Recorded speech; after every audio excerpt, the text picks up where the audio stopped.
Channel friends SRG 2024 ரெக்ரூட்மெண்ட்டுக்கான hall ticket வந்து நேற்றே வந்து ரிலீஸ் ஆகிடுச்சு. அது எல்லாருக்கும் வந்து தெரியும்.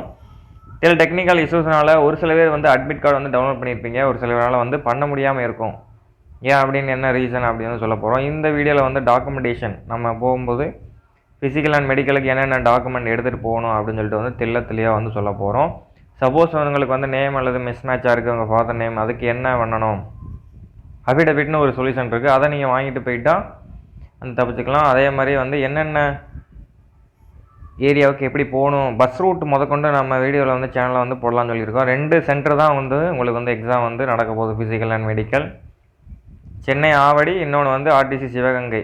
ஃபஸ்ட்டு ஒரு 1/2 ஹவருக்கு முன்னாடி வந்து டவுன்லோட் பண்ண ஹால் டிக்கெட் வந்து டவுன்லோட் பண்ணியிருப்பேன். இப்போ வந்து யாராலுமே வந்து ஹால் டிக்கெட் வந்து டவுன்லோட் பண்ண முடியாது. அது எப்படி டவுன்லோட் பண்ணுறது ஹால் டிக்கெட் அப்படின்னு சொல்லிட்டு டாக்குமெண்ட் என்னென்ன எடுத்துகிட்டு போகணும், எப்படி போகணும், எந்த ஏரியாவில் வந்து நீங்கள் பஸ் ரூட், அதை வந்து நெக்ஸ்ட் வீடியோவில் கண்டிப்பாக வந்து போகணும். நம்மளோட சேனலுக்கு நீங்கள் வந்து புதுசாக வந்துட்டால் சப்ஸ்கிரைப் பண்ணிட்டு பார்த்துள்ள பெல் ஐக்கானை கிளிக் பண்ணி ஆல் நோட்டிஃபிகேஷன் எனபிள் வச்சுக்க. உங்கள் ஃப்ரெண்ட்ஸ் யாருக்கும் இந்த வீடியோ தெரியலனா கண்டிப்பாக வந்து மஸ்ட்டாக வந்து உங்களுக்கு வந்து ஃபார் பண்ணுவேன். அவங்களுக்கு வந்து தெரிஞ்சுக்கணும்ல என்ன எப்படி நடக்கும் அப்படின்னு சொல்லிட்டு ஸ்டெப் பை ஸ்டெப்பாக நம்மளோட சேனல் அடுத்தடுத்து வீடியோ வந்து போடலான்னு இருக்கேன். இந்த வீடியோவில் வந்து டாக்குமெண்ட்டு அதை பற்றி வந்து தெளிவாக வந்து பார்ப்போம். எப்படி டவுன்லோட் பண்ணுறது அப்படின்னு சொல்லிட்டு வந்து ஸ்டெப் பை ஸ்டெப்பாக வந்து நான் சொல்கிறேன், நோட் பண்ணிக்கங்க. ஹால் டிக்கெட் வந்து இந்த மாதிரி தான் வந்து எஸ்எஸ்சி அந்த வெப்சைட்டில் வந்து இருக்கும். இதில் வந்து பார்த்தீங்கன்னா ஃபஸ்ட்டு வந்து இம்பார்ட்டன்ட் நோட்டீஸில் வந்து அதுக்கு ஃபிசிக்கல் டேட் வந்து கொடுத்துருக்காங்க. இந்த 2வதுல வந்து பிஇடிக்கான அட்மிட் கார்டு டவுன்லோட் பண்ணுறதுக்கான லிங்க் வந்து ஆக்டிவாக இருக்குது. அது வந்து உங்களுக்கே தெரியும். இப்போ வந்து பார்த்தீங்கன்னா அது வந்து இன்ஆக்டிவாக இருக்குது. இன்ஆக்டிவ்னா ஃபஸ்ட் எடுத்தோடனே வந்து இந்த மாதிரி தான் டேட் வந்து கொடுத்துருந்தாங்க. ஹெல்த் வந்து 1 அக்டோபர்லேருந்து 9/11 அப்படின்னு சொல்லி வந்து சம்டைம் எரராக இருந்துச்சு. அதுக்கப்புறம் வந்து கரெக்ஷன் பண்ணிவிட்டு அதுக்கப்புறம் ஒரு 4 ஹவர்ஸ் கழித்து கரெக்டான அப்டேட்டை வந்து அவங்க இதில் வந்து அப்டேட் பண்ணிட்டாங்க. இந்த அப்டேட்டுக்கு அப்புறம் யாருக்குமே வந்து ஹால் டிக்கெட் வந்து டவுன்லோடே பண்ண முடியல. ஹால் டிக்கெட் எப்படி டவுன்லோட் பண்ணணும்னு பார்த்தீங்கன்னா, இப்போ வந்து டவுன்லோட் பண்ண முடியாது. உங்களுக்கு வந்து என்னைக்கு மெடிக்கல் அல்லது ஃபிசிக்கல் அப்படின்னு சொல்லிட்டு வந்து அதில் வந்து காட்டியிருப்பாங்க. அதாவது ஃபிசிக்கல் தான் சொல்கிறேன், மெடிக்கல்னு. ஃபிசிக்கல் டேட் வந்து ஸ்டார்ட் ஆகுது, அதுக்கு 4 டேஸ்க்கு முன்னாடி மட்டும்தான் உங்களால் வந்து அட்மிட் கார்டு வந்து டவுன்லோட் பண்ண முடியும். இதை வந்து ஸ்டெப் வந்து பார்த்தீங்க இதே மாதிரி தான் உங்களுக்கு வந்து எக்ஸாமுக்கு 4 டேக்கு முன்னாடி தான் அட்மிட் கார்டு வந்து டவுன்லோட் பண்ணி இதே மாதிரி தான் பண்ணுற மாதிரி இருக்கும். உங்களுடைய ரெஜிஸ்ட்ரேஷன் நம்பர் கொடுக்குற மாதிரி இருக்கும், டேட் ஆஃப் பர்த்து, அப்புறம் வந்து வெரிஃபை கோடு ஹியூமன் அப்படின்னு சொல்லிட்டு அந்த 2 கூட்டி ஒரு சர்ச் கொடுத்தா வந்து வரும். இன்னொரில் வந்து roll number, date of birth அதே மாதிரி தான். அதே மாதிரி இந்த மாதிரி ஸ்டெப்பை 3 இது கொடுத்துருக்காங்க. உங்களுக்கு எது சூஸபிளாக இருக்கோ அதை கொடுத்து சர்ச் கொடுத்தீங்கன்னா இந்த மாதிரி தான் வரும். உங்களுடைய roll number, form, father name, date of birth கேட்டகிரிலாம் வரும். ஒரு மேல் ஜெண்டரு, என்ன டேட்டில் வந்து உங்களுக்கான மெடிக்கல் வந்து ஃபிசிக்கல் அண்ட் மெடிக்கல் நடக்க போகுது அப்படின்னு சொல்லிட்டு அந்த டேட் வந்து வரும்.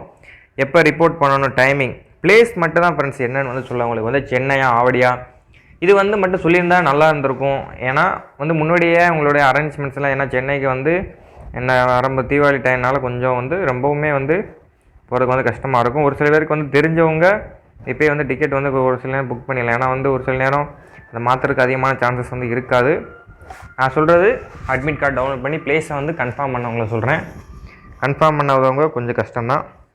இதிலே போட்டிருக்காங்க பிஇடி வில் பி ஹெல்ட் வந்து 19/10/2024 அன்றைக்கி நடக்க போகுது. அதுக்கு வந்து 4 டேஸ்க்கு முன்னாடின்னு சொல்லி டேட் வந்து கொடுத்துருக்காங்க. நீங்கள் வந்து 15ஆம் தேதி டவுன்லோட் பண்ணலாம் அப்படின்னு வந்து இதில் வந்து சொல்லியிருப்பாங்க. ஆஃப்டர் வந்து இந்த டேட்டை நீங்கள் ரீச் பண்ணிட்டீங்கன்னா 15ஆம் தேதி வந்து இதே மாதிரி வந்து டவுன்லோட் பண்ணி அந்த இடத்துல டவுன்லோடுன்னு சொல்லி காட்டும். அதை நீங்கள் வந்து கிளிக் பண்ணி டவுன்லோட் வந்து பண்ணிக்கலாம் எல்லோ கலரில். இப்போ வந்து பார்த்தீங்கன்னா இதில் வந்து உங்களுடைய நேமு, ரோல் நம்பரு, கேட்டகிரி என்ன, மெயிலு, உங்களுடைய டேட் ஆஃப் பர்த்து ப்ளஸ் பிஇடிக்கான டேட்டு. இவருக்கு வந்து 19/10/2024 வந்து கொடுத்துருக்காங்க. அதுக்கு 4 நாளைக்கு முன்னாடி தான் அவரால் வந்து அட்மிட் கார்டு வந்து டவுன்லோட் பண்ணி. இவர் வந்து ஒரு 1/2 ஹவருக்கு சர்வர் ஓப்பன் ஆகியதுனால டவுன்லோட் ஆகிடுச்சு. இனிமேல் வந்து யாருமே டவுன்லோட் பண்ண முடியாது அட்மிட் கார்டு. இப்போ 23ஆம் தேதி எக்ஸாம் நீங்கள் அட்டன் பண்ண போகிறீங்க அப்படின்னா நீங்கள் வந்து அதுக்கு வந்து 4 டேஸ் முன்னாடி 19ஆம் தேதி தான் உங்களோட வந்து டவுன்லோட் பண்ண முடியும். கிட்டத்தட்ட வந்து 23ஆம் தேதியிலேருந்து ஒரு மாதம் அடுத்து நவம்பர் மாதம் வந்து கம்ப்ளீட் வந்து ஆகுது ஃப்ரெண்ட்ஸ். இவருக்கு வந்து சிவகங்கை இலிப்பைக்குடியில் வந்து போட்டிருக்காங்க. இந்த மாதிரி ஒவ்வொருத்தருக்கும் வந்து ஒவ்வொரு இடத்துல வந்து போட்டிருப்பாங்க. இப்போ வந்து பார்த்திங்கன்னா டாக்குமெண்ட் என்னென்ன எடுத்துகிட்டு போகணும். இப்போ ஏரியாவை பொறுத்தளவுலாம் எந்தெந்த ஏரியா, 2 ஏரியா தான் சொன்னேன். சென்னை, இந்த சிவகங்கை ஆர்டிசி சென்டர் தான் இருக்கும். உங்களுக்கு பார்த்தீங்கன்னா ஃபிசிக்கல் அண்ட் மெடிக்கல் எல்லாமே முடிக்க மோஸ்ட் ஆஃப் த டே 3 டே வந்து கம்ப்ளீட் பண்ணணும். ஆனால் அவங்க எத்தனை நாள் வந்து எடுத்துக்கிறாங்கன்னு தெரியல. கிட்டத்தட்ட வந்து சிவகங்கை கொஞ்சம் லேட்டாக தான் இருக்கும்னு நான் நினைக்கிறேன். ஏன்னா வந்து ஃபஸ்ட்டு 1 டேயில் வந்து ஃபிசிக்கல் வந்து கம்ப்ளீட் பண்ணணும். செகண்ட் டே பொறுத்தளவில் டாக்குமெண்டேஷன் ப்ளஸ் வந்து ஆஃப் மெடிக்கல். தேர்ட் டேயில் வந்து ஃபுல் மெடிக்கல் கம்ப்ளீட் பண்ணி 3 நாள் கம்ப்ளீட் பண்ணி தான் அவங்க வந்து அனுப்பணும். எப்படி பண்ணுறாங்கன்னு தெரில. நம்மளோட சேனலுக்கு யாரும் ரிவ்யூ கொடுக்குற மாதிரி இருந்தால் நான் வந்து காண்டாக்ட் டீட்டெயில்ஸ் வந்து கொடுக்குறேன். ரிவ்யூ கொடுத்தீங்கன்னா அடுத்தடுத்து போகிறவங்களுக்கு வந்து கொஞ்சம் ஹெல்ப்ஃபுல்லாக வந்து இருக்கும். 23ஆந்தேதி போகிறவங்க எப்படி இந்த மாதிரி நடந்துச்சு அப்படின்னு சொல்லிட்டு சிவகங்கையில் இருக்கட்டும், சென்னையில் இருக்கட்டும், அவங்க ரிவ்யூவை கொடுத்தீங்கன்னா அதுக்கேற்றாப்புல நம்ம வந்து என்ன அடுத்தடுத்து வரவங்களுக்கு கொஞ்சம் ஹெல்ப்ஃபுல்லாக இருக்கும். அதுக்கேற்றாப்புல அரேஞ்ச்மெண்ட்ஸாக இருக்கட்டும், ஃபுட் அரேஞ்ச்மெண்ட்டு, எவ்வளோ அந்த மாதிரி வந்து அதுக்கேற்றாப்புல வந்து அவங்க வந்து ரெடி ஆகிக்குவாங்க. அதனால தான் வந்து நான் வந்து சொல்கிறேன். உங்களுக்கு நம்ம மட்டும் பாஸ் ஆனால் போதும் அப்படின்னு நினைக்காம நம்ம ஃப்ரெண்ட்ஸ் எல்லோரும் வந்து பாஸ் ஆகணும் அந்த மாதிரி வந்து நினைங்க. அப்போ தான் வந்து நமக்கு வந்து ஒரு இதாக இருக்கும் அப்படின்னு வந்து சொல்கிறேன். அது வந்து உங்களுடைய விருப்பம் தான் ரிவ்யூவுக்கு வந்து கொடுக்காததும். இதில் வந்து பார்த்தீங்கன்னா என்னென்ன டாக்குமெண்ட் எடுத்துகிட்டு போகணுன்னு வந்து சொல்லியிருக்கேன். அதை வந்து நீங்கள் வந்து இப்போ பார்த்துக்கலாம். டாக்குமெண்ட்டை பொறுத்தளவில் உங்களுக்கு வந்து இதில் உள்ளதை எடுத்துகிட்டு போனாலே போதும், அவ்வளோதான், வேறு எதுவும் வந்து கிடையாது. டாக்குமெண்ட் வெரிஃபிகேஷனுக்கு வந்து நீங்கள் மோஸ்ட் ஆஃப் த டே வந்து ஃபஸ்ட் டே வந்து அட்மிட் கார்டு வந்து 2 செட் ஜெராக்ஸ் ஃப்ரண்ட் பேஜ் மட்டும் எடுத்துக்கிட்டால் போதும்.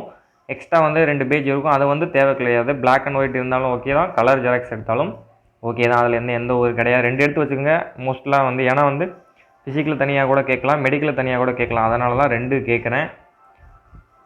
3 கூட எடுத்து வச்சுக்கோங்க, ஒன்றும் பிரச்சனை இல்லை. ஒரு பிரிண்ட் அவுட் எடுத்து 2 ஜெராக்ஸ் எடுத்துக்கோங்க, ஒன்றும் பிரச்சனை கிடையாது. ஒரிஜினல் ஐடி ப்ரூஃப் மேக்ஸிமம் வந்து உங்களுக்கு வந்து ஆதார் கார்டு தான் தேவை, வேறு எதுவுமே தெரியலை. ஆதார் தான் கேட்பாங்க மோஸ்ட் ஆஃப் அதை தவிர்த்து வந்தால் டிரைவிங் லைசன்ஸு, பேனு எல்லாமே. ஐடி ப்ரூஃப் வந்து ஓட்டர் ஐடி அந்த மாதிரி 2-3 இது வச்சுக்கோங்க, ஒன்றும் ப்ராப்ளம் கிடையாது. அதுக்கப்புறம் வந்து ரீசன்ட் சைட்ஸ் பாஸ்போர்ட் சைஸ் ஃபோட்டோ வந்து 6, அதாவது வந்து நீங்கள் எக்ஸாம் அப்ளை பண்ண டயத்தில் இருந்த ஃபோட்டோ இருக்கணும்னு அவசியம் கிடையாது. இப்போ ரீசெண்டாக நீங்கள் வந்து எடுத்துக்கோங்க. 6 ஃபோட்டோன்னு நான் வந்து சும்மா சொல்லியிருக்கேன். நம்பர் ஆஃப் ஃபோட்டோஸ் வந்து அதிகமாக கூட வச்சுக்கோங்க, ஒன்றும் பிரச்சனை. 6 மேக்ஸிமம் 6 வந்து கேட்பாங்க. மோஸ்ட்லி வந்து 4க்குள்ளேயும் முடிஞ்சோம். அதனால் எக்ஸ்ட்ரா வந்து சொல்லியிருக்கேன். ஃபிசிக்கலுக்கு 2, மெடிக்கல் 2 தான் கேட்பாங்க. ரீமெடிக்கலாக இருந்தால் எக்ஸ்ட்ரா வந்து கேட்குறதுக்கு சான்சஸ் இருக்குது. அதனால தான் சொல்கிறேன். ரீமெடிக்கல் ஃபிசிக்கல் எப்படி நடக்கும்னு சொல்லி தனியாக ஒரு வீடியோவே போடுறேன். எப்படி ஸ்டெப் பை ஸ்டெப்பாக நடக்கும், உள்ளேக்கு என்னென்ன நடக்கும் அப்படின்னு சொல்லிட்டு A to Z அடுத்தடுத்து சொன்னான்னா வந்து உங்களுக்கு வந்து ஒரு வில்லிங்காக இருக்கும். அப்போ தான் வந்து ஒரு பயம் இருக்காமல் ஒரு நல்ல ஒரு கிளியரன்ஸோடு வந்து போவீங்க. இந்த மாதிரி நடக்கும், இந்த மாதிரி தான் பண்ணுவாங்க அப்படின்னு சொல்லிட்டு. அதுக்கப்புறம் வந்து 10th மார்க் ஷீட் வந்து மஸ்ட். ஏன்னா வந்து இதுக்கு வந்து 10th குவாலிஃபிகேஷன் தான் கேட்டிருக்காங்க. அதனால் 10th வந்து கொடுத்துருப்பீங்க. சப்போஸ் வந்து நீங்கள் எக்ஸ்ட்ரா வந்து நான் வந்து டிப்ளமோ கொடுத்துருக்கேன் ப்ரோ, நான் வந்து டிகிரி அப்ளை பண்ணும்போது கொடுத்துருந்தா மட்டும்தான் கொண்டு போகணுமே தவிர்த்து நீங்கள் அப்ளை பண்ணும்போது வெறும் 10th தான் கொடுத்துருக்கீங்க அப்படின்னா தேவை கிடையாது. அதெல்லாம் கொடுத்துருக்கேன். 10th ப்ளஸ் வந்து ஹையஸ்ட் வந்து குவாலிஃபிகேஷன். நீங்கள் வந்து டிகிரி முடிச்சிருந்தா அப்ளை பண்ணும்போது கொடுத்துருந்தா கொண்டு போங்க, இல்லைனா ஒன்றும் பிரச்சனை இல்லை, கேட்க மாட்டாங்க. அது சப்போஸ் வந்து நீங்கள் 10th டிப்ளமோ கொடுத்துருவீங்க அப்படின்னா டிப்ளமோ சர்டிஃபிகேட் நீங்கள் சப்மிட் பண்ணுற மாதிரி இருக்கும். ஒரிஜினலில் வந்து பார்த்துட்டு அவங்க வந்து டூப்ளிகேட் தான் வச்சுக்காங்க. ஒரு செட்டு 2 செட்டு கூட எடுத்து வச்சுக்கோங்க, ஒன்றும் பிரச்சனை இல்லையா. செட்டில் ப்ளஸ் வந்து செல்ஃப் அட்டஸ்டேஷன் வந்து எழுதி உங்களை வந்து சைன் பண்ண சொல்லுவாங்க. அங்கே வந்து ஒன்றும் பிரச்சனை கிடையாது. அங்கே போய் வந்து நீங்கள் வந்து சைன் பண்ணி வச்சுக்கலாம். அதுக்கப்புறம் வந்து பார்த்தீங்கன்னா ரெசிடென்ஷியல் சர்டிஃபிகேட் அல்லது நேட்டிவிட்டி அல்லது டொமசியல் அப்படின்னு சொல்லுவோம். நம்ம ஏரியாவில் வந்து டொமசியல் வந்து சொல்ல மாட்டாங்க, நார்த் சைடில் வந்து அப்படி தான் சொல்லுவாங்க. நம்ம இதில் வந்து நேட்டிவிட்டி சர்டிஃபிகேட் அப்படின்னு வந்து இருக்குது. அப்ளை பண்ணாலே உங்களுக்கு வந்து 7 டேஸில் வந்து கன்ஃபார்மாக வந்து வந்துட்டு இப்போ அப்ளை பண்ணாலும் ரெசிடென்ஷியல்னு சொல்லி தனியாகவே ஒரு சர்டிஃபிகேட் வந்து இருக்குது. அதை ஒரு சில நண்பர்களுக்கு தெரியாது, அதையும் வந்து சொல்லிக்கிறேன். ஒரு சில இடங்களில் வந்து இந்த மாதிரி 2 சர்டிஃபிகேட்டுமே கேட்குறாங்க. ஒரு சில இடத்துல எது இருந்தாலும் அக்செப்ட் பண்ணிக்கிறாங்க. அது உங்களுடைய வந்து பேட் லக்கா குட் லக்கா என்னன்னு தெரியாது, ஒன்றும் பிரச்சனை கிடையாது. டைம் வந்து கொடுப்பாங்க கிடையாது. ரெசிடென்ஷியலும் அப்ளை பண்ணி எடுத்து வச்சுட்டு போகிறது நல்லதுன்னு தான் நான் சொல்லுவேன். ஏன்னா ஒரு சில சென்டர்ஸில் வந்து 2மே கேட்குறாங்க. ஏன்னா நீங்கள் கேட்டிங்கன்னா இசேவை சென்டரு ஒரு சில பேருக்கு நேட்டிவிட்டி தான் தெரியும், ஆனால் ரெசிடென்ஸ் தெரியும். ஆனால் அதில் வந்து ஆப்ஷனாக இருக்குது. ஃபார்ம் நம்பர் வந்து 113 நினைக்கிறேன், சரியாக தெரியலை. அதில் வந்து பார்த்தாலே உங்களுக்கு ரெசிடென்ஷியல் தெரியும். இதில் வந்து லீஸ்ட்டு 5 இயர்ஸ் கொடுத்தா மட்டும்தான் உங்களுக்கு வந்து ரெசிடென்ஷியல் வந்து அப்ரூவல் ஆகும். மேக்ஸிமம் வந்து ரெசிடென்ஷியல் சர்டிஃபிகேட் எதுக்கு என்ன ரீசன்ஸ் வந்து கண்டிப்பாக வந்து கேட்பாங்க. ஏன்னா வந்து அவங்களுக்கே சரியாக தெரியாது இதை பற்றி, அதனால தான் சொல்கிறேன். நேட்டிவிட்டி நீங்கள் வாங்கி வச்சுக்கோங்க. அடிஷ்னலாக வேணும்னா எடுத்து வச்சுக்கோங்க, உங்களுடைய இதுக்கு தான். ஏன்னா வந்து 2 சென்டரில் ஒரு சில சென்டரில் இந்த மாதிரி வந்து கேட்பாங்க. அதனால தான் நான் சொல்கிறேன். ஒரு சில டைமில் வந்து கேட்டிருக்காங்க, என் ஃப்ரெண்டு வந்து அந்த மாதிரி சொல்லியிருக்காப்புல, அதனால தான் நான் கேட்குறேன். எடுத்து வச்சுக்கிறது நல்லது. அப்புறம் இன்கம் அசஸ் வந்து இடபிள்யூஎஸ் கேண்டிடேட் வந்து கேட்பாங்க, வேறு ஒன்றும் கிடையாது. அப்புறம் கம்யூனிட்டியை பொறுத்தவரை ஓபிசி ஆர் எஸ்சி/எஸ்டி கேண்டிடேட் வந்து இருப்பீங்க. அவங்க வந்து அப்ளிகேஷன் டேட் வந்து குரூஷியல் டேட்னு வந்து நம்ம வந்து ஆல்ரெடி வந்து சொல்லியிருக்கோம். ஆனால் போன இடம் வந்து குரூஷியல் டேட் வந்து ஃபாலோ பண்ணலை. அதுக்கு முன்னாடியுமே வந்து ஃபாலோ பண்ணலை. எஸ்எஸ்ஜியில் வந்து ஒரு சில சென்டர்ஸில் வந்து இந்த மாதிரி குரூசியல் டேட் வந்து பார்ப்பாங்க. ஏன்னா அப்ளிகேஷன் க்ளோசிங் டேட்டுக்குள்ளே நீங்கள் வந்து இந்த கேஸ்ட் சர்டிஃபிகேட் எடுத்திருக்கீங்களா அப்படின்னு சொல்லிட்டு. ரெசிடென்ஷியல் நேட்டிவிட்டி இதுக்கு வந்து கிடையாது அந்த மாதிரி குரூசியல் டேட்டு. ஆனால் அந்த கம்யூனிட்டி சர்டிஃபிகேட் வந்து அதுக்கு மட்டும் வந்து பார்க்குறாங்க. இதுக்கு முன்னாடி எடுக்கலாம் பரவாயில்ல, சப்போஸ் நான் எடுக்கல ப்ரோ என்ன பண்ணுறது அப்படின்லாம் பதட்டப்பட வேணாம், ஒன்றும் பிரச்சனை கிடையாது. இப்போ வந்து ரீசெண்டாக கூட எடுத்து வச்சுக்குங்க, அதனால் ஒன்றும் பிரச்சனை இல்லை. பை லக்கு அதை கேட்டாலும் கேட்கலாம். நான் வந்து கரெக்டாக வந்து கன்ஃபார்ம் சொல்ல முடியாது, ஏன்னா நடக்கிறத வச்சு தான் சொல்லேன். ஏன்னா 2 தடவை செலெக்ஷன் வந்து நான் ஃப்ரெண்ட்டு போனவன்ட்ட கேட்டதை வச்சு சொல்கிறேன். அந்த மாதிரி ஒரு சில இதில் வந்து பார்க்கலன்னு வந்து சொல்கிறாங்க, அதனால தான் சொல்கிறேன். கேட்டாலும் கேட்கலாம், அது வந்து எந்தளவுக்கு உறுதி நம்மளால் சொல்ல முடியாது. குரூசியல் டேட்டுக்கு வச்சுருந்தாலும் ஒன்றும் பிரச்சனை கிடையாது. இப்போ ரீசெண்டாக சப்போஸ் நான் அப்ளை எடுக்கலை அப்படின்னா ரீசெண்டாக வந்து எடுத்துக்கோங்க, ஒன்றும் பிரச்சனை இல்லை. சப்போஸ் உங்களை சர்டிஃபிகேட்டு வந்து இல்லை ஓபிசி எஸ்சிஎஸ்டி அப்படின்னா உங்களை வந்து அன்ரிசர்வ்டாக வந்து கன்சிடர் பண்ணுறதுக்கு அதிகமான சான்சஸ் இருக்குது. அன்ரிசர்வ்டு கேண்டிடேட் வந்து அன்ரிசர்வ்டாக நீங்கள் அப்ளை பண்ணியிருந்தால் நீங்கள் எந்த கேட்டகரி சர்டிஃபிகேட்டும் கொண்டு போக வேண்டிய தேவை கிடையாது. ஏன்னா வந்து உங்களை அன்ரிசர்வ்டுங்கிறப்ப எந்த சர்டிஃபிகேட்டும் கேட்க மாட்டாங்க. சப்போஸ் இருந்தாலும் உங்களுடைய சர்டிஃபிகேட் இருந்தால் வச்சுக்கோங்க, எஸ்சிஎஸ்டி ஓபிசியாக இருந்தால் வச்சுக்கோங்க, ஒன்றும் ப்ராப்ளம் கிடையாது. நீங்கள் இந்த சர்டிஃபிகேட் ப்ரொவைட் பண்ணலாம், உங்கள் அன்ரிசர்வ்டாக கன்சிடர் பண்ணுறதுக்கு சான்சஸ் வந்து அதிகமாக இருக்குது. அதனால் ஒன்றும் பிரச்சனை. ஒரு பென் வந்து வச்சுக்கோங்க எப்போவுமே. நான் எழுதுறதுக்கு வந்து யார்ட்டையும் கேட்டுக்கிட்டு இருக்க முடியாது. ஏன்னா அப்ளிகேஷன் நீங்கள் போனோடனே ஃபிசிக்கலாக இருக்கட்டும் மெடிக்கலாக இருக்கட்டும் அப்ளிகேஷன் ஃபில் பண்ண மாதிரி தான் இருப்பீங்க ஒவ்வொரு ஸ்டெப்லேயுமே. அதனால தான் சொல்கிறேன். உங்களுக்கு ஸ்டார்டிங்கில் பிஇடி பிஎஸ்டி தான் கம்ப்ளீட் பண்ணுவாங்க. பிஎஸ்டியை பொறுத்தவரை உங்களுக்கு வந்து ஹைட் மெஷர்மெண்ட்டு ஜஸ்ட்டு 80 இருக்கா, ஹைட் வந்து 170 இருக்கா, அதுக்கப்புறம் வெயிட் ஹைட்டுக்கேற்ற வெயிட் இருக்கீங்களா, 50 kg மேலே இருந்தாலே ஓகே தான். அது கீழே இருந்தால் தான் உங்களை வந்து என்னென்னு கேட்டுட்டு கையார் ஆஃபீஸ்ட்டு எதை ரிஜெக்ட் பண்ணணுமா என்னன்னு சொல்லிட்டு வந்து பார்ப்பாங்க. மற்றபடி எதுவும் கிடையாது. ஒரு பென் வச்சுங்க.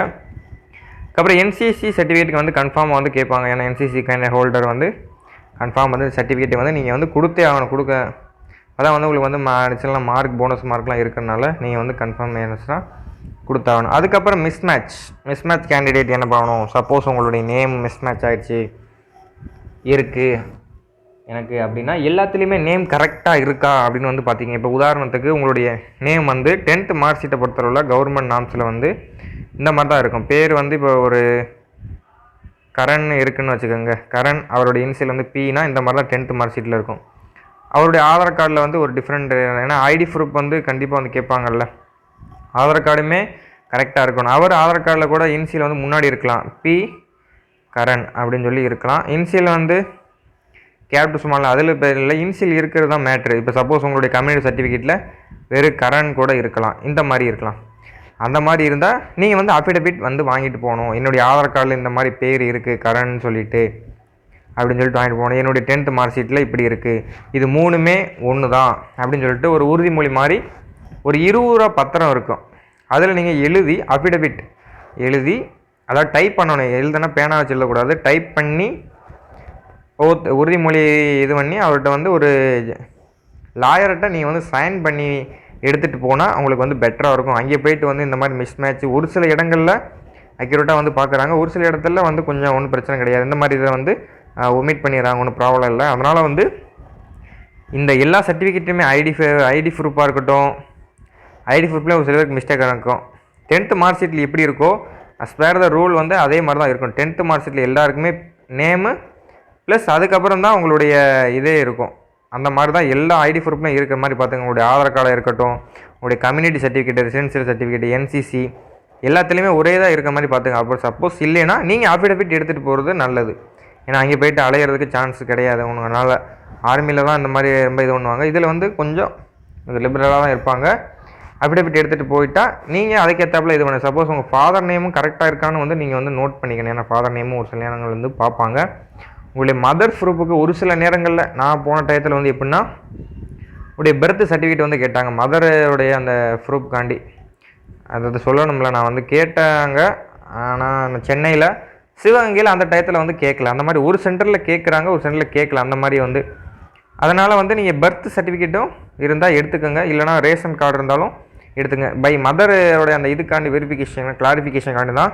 அது சும்மா பார்த்துட்டு அவங்க வந்து கொடுத்துருவாங்க. அதோடைய ஜெராக்ஸ் ஒரு செட்டு வந்து எடுத்து வச்சுக்கோங்க. அதெல்லாம் வேறு ஒன்றும் கிடையாது. ஒரு சில நேரங்களில் கேட்குறாங்க, ஏன்னா வந்து அதில் வந்து கொடுக்காத கேட்டால் நம்ம எதுவும் சொல்ல முடியாது. அதனால தான் சொல்கிறேன். எனக்கு வந்து ஒரு தடவை கேட்டாங்க, அதை வச்சு நான் தான் சொல்கிறேன் என்னுடைய. ஆனால் தமிழில் தான் பேர் இருக்கும், அதனால் ஒன்றும் பிரச்சனை இல்லை. நம்மளுடைய இது ஆஃபீஸர்ஸ் தமிழில் இருக்கலாம், தமிழில் இருக்கலாம், இங்கிலீஷ் ஹிந்தி அந்த மாதிரி கூட இருப்பாங்க. வச்சுக்கோங்க. அதனால சொல்கிறேன், ஏன்னா வந்து மோஸ்ட் ஆஃப் த டே இருக்க தேவையில்லை.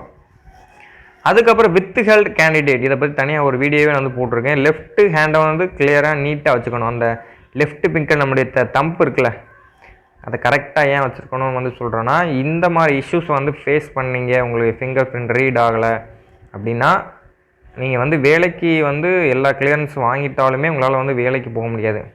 ஆஃப்டர் தென் ரொம்ப 1 இயர் 1.5 இயர் வந்து நீங்கள் வந்து பயமுறுத்துறதுக்காண்டி வந்து சொல்லலை. ஏன் அப்படி சொல்கிறேன்னா, இந்த 2 வீக்ஸில் உங்களுடைய லெஃப்ட் ஹேண்டை நல்லா வந்து கிளியராக வச்சுக்கோங்க. அதே மாதிரி எக்ஸாம்பிள் எப்படி நீங்கள் தம்ப் வச்சிங்களோ அதே மாதிரி வச்சு பழகிக்கோங்க. அப்போ தான் அங்கே போயிட்டு உடனே வச்ச உடனே வந்து கிளியரன்ஸ் ஆகும். உங்களுக்கு வந்து 2-3 சான்ஸ் வந்து மோர் தென் சான்ஸ் வந்து கொடுப்பாங்க.